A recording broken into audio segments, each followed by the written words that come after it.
इस वक्त बातचीत करने के लिए जेल अधीक्षक इस वक्त हमारे साथ मौजूद हैं। सर, स्थापना दिवस उत्तर प्रदेश मनाया जा रहा है और आज आप स्टॉल यहाँ पर एक जेल के उस माध्यम से लगाई गई है। क्या कुछ कहेंगे, किस तरह का स्टॉल है, क्या कुछ दर्शाया गया है, क्या इसका उद्देश्य है? देखिए, इस स्टॉल में बंदियों द्वारा निर्मित प्रोडक्ट हैं, जिसमें आप देख रहे होंगे बहुत सारे होम डेकोर के प्रोडक्ट्स हैं, पेंटिंग्स हैं, या फिर हमने गमले हैं जिनमें पौधे भी लगाए गए हैं, या स्कूल यूनिफॉर्म्स हैं।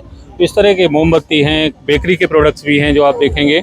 ये सारे प्रोडक्ट्स, मोमबत्तियाँ, ये बंदियों द्वारा जेल में प्रशिक्षण प्राप्त करके बनाए जा रहे हैं। तो दो तरह से काम है इसमें। एक तो ये है कि बंदी को स्किल्ड करने का है, जिसके लिए विभिन्न ट्रेनिंग सेंटर हैं हमारे कारागार में जो चल रहे हैं, जिसमें कई कंप्यूटर के NIIT के माध्यम से चल रहा है, या फिर उत्तर प्रदेश कौशल विकास मिशन के माध्यम से भी, और इंडिया विजन फाउंडेशन के माध्यम से भी विभिन्न ट्रेड्स में जो ट्रेनिंग हो गई।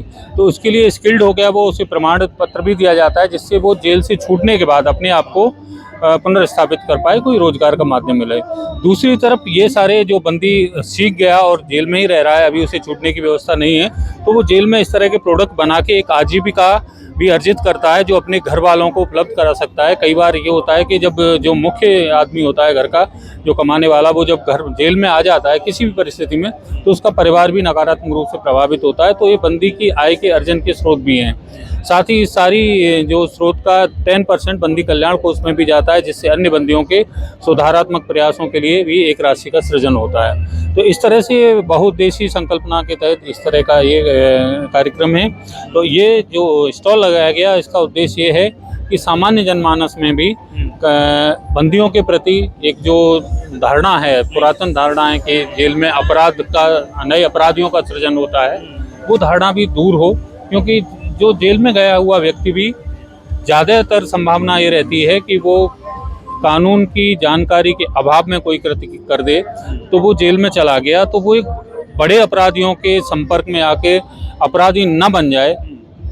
तो इसके लिए ज़रूरी है कि सकारात्मक प्रयास किए जाएं, और समाज को भी एक इस तरह का व्यू जाए समाज में कि कारागार में नए अपराध की ट्रेनिंग नहीं होती, बल्कि जैसा बाहर कोई प्रशिक्षण केंद्र होता है, सुधारात्मक केंद्र होते हैं, उसी तरह का केंद्र कारागार करता है। कारागार उसी तरह केंद्र का काम करता है, और बंदी जो गया है भूले भटके कोई गलत काम करके, वो जब बाहर आए तो एक अच्छा नागरिक बन जाए। यानी कि जिस तरह से आपने एक जो स्लोगन भी है वो भी यहाँ पर दिख रहा है लगा हुआ कि बंदी सुधार, कल्याण एवं पुनर्वास, यानी कि इसको लेकर जो समान जो जिस तरह का ये कार्य है जो बंदी कर रहे हैं, इससे उनमें भी जो बाहर निकलने के बाद जो है उन पर असर पड़ने वाला है। निश्चित ही।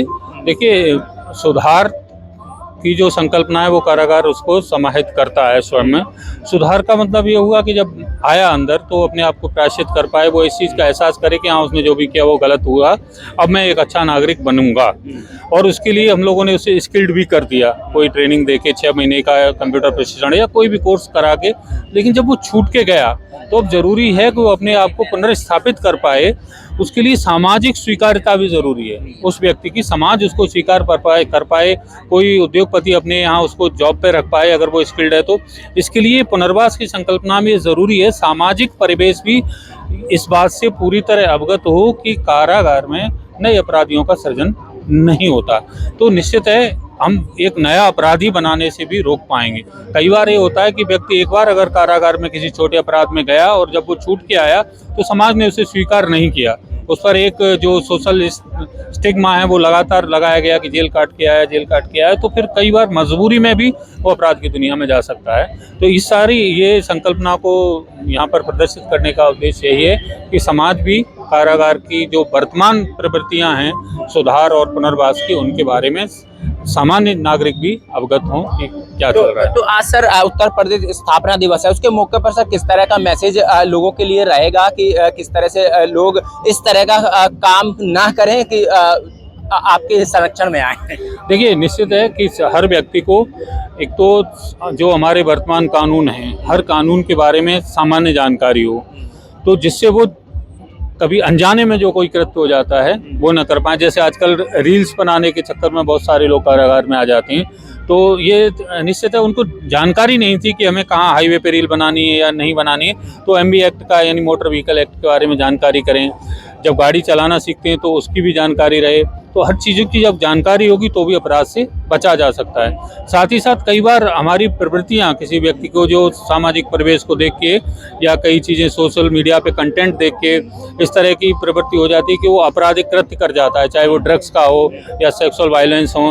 तो ऐसी चीज़ों से भी अपने आप को बचाने की ज़रूरत रहती है कि जिससे वो समाज और कानून के मानदंडों का उल्लंघन ना हो। तो इसके लिए ये पूरे समाज का, पूरे परिवेश की आवश्यकता है कि जो नए एडोलसेंट्स हैं या बच्चे हैं, टीनेजर हैं, उनको भी ये जानकारी हो कि सही और गलत।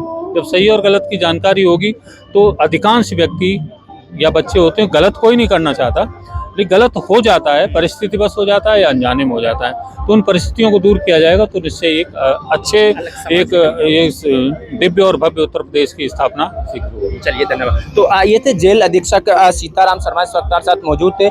किस प्रकार से इन्होंने बताया जो अंदर कारागार में जो बंदी है वो किस तरह से सामान आप भव्य यहाँ तस्वीरों में देख सकते हैं, किस प्रकार के जो सामान है, यानी बेकरी से लेकर और मोमबत्तियां और तमाम तरह के स्टॉल जो आप ये देख सकते हैं किस प्रकार से जो इन्होंने बनाए हैं वो यहाँ आपको देखने के मिल रहे हैं। पर लेकिन साफ तौर पर इन्होंने लोगों को मैसेज भी दिया है कि किस तरह से लोग जानकारी का अभाव होते हुए क्राइम को कर देते हैं और उसके बाद बंदी गृह में आ जाते हैं। पर लेकिन उनको सुधारने के लिए लगातार प्रयासरत हैं और उसको देखते हुए तमाम चीजें जो यहाँ पर बंदियों ने बनाई हैं उसका धन्यवाद भी किया गया।